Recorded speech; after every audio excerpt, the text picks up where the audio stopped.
আমার সকল বন্ধুদেরকে জানাই শুভ দুপুরের অনেক ভালোবাসা ও শুভেচ্ছা। গেলকাল তোমাদেরকে কোনো ভিডিও দিতে পারিনি বন্ধুরা, কারণ গেলকাল শরীরটা খুবই অসুস্থ ছিল। তোমরা তো ভালোভাবেই জেনে গেছো যে মাঝে মাঝে আমি অসুস্থ হয়ে পড়ি। সেই কারণে গেলকাল কোনো রকম ঠিক করে রান্না করতে পারিনি, তোমাদের সঙ্গে কোনো ভিডিও শেয়ার করতে পারিনি।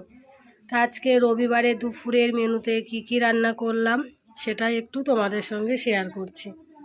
আমার রান্না পুরো কমপ্লিট হয়ে গেছে, রান্নাটা কমপ্লিট করেই তারপরে চলে আসলাম তোমাদের সামনে। রবিবারে দুপুরের মেনুতে আছে এখানে গরম গরম এক হাঁড়ি ভাত, সাথে এখানে করে নিয়েছি ডিম দিয়ে সোয়াবিন দিয়ে একটা তরকারি, আর সাথে আছে আলু বেগুন দিয়ে বাটা মাছের ঝোল, আর শীতকালের স্পেশাল মেনুতে আছে বেগুন পোড়া। তাই এই বছরে প্রথমই আজকে করলাম বেগুন পোড়াটা। এই বছরে এখনও বেগুন পোড়াটা খাওয়া হয়নি। তা বেগুনটা পুড়িয়ে পেঁয়াজ ধনেপাতা কাঁচা লঙ্কা তেল লবণ দিয়ে মেখে নিয়েছি। কার কার ফেভারিট শীতের বেগুন পোড়া একটু কমেন্টে জানিও।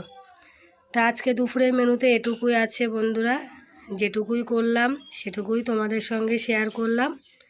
আর তোমরা যে যেখানেই আছো সবাই ভালো থেকো,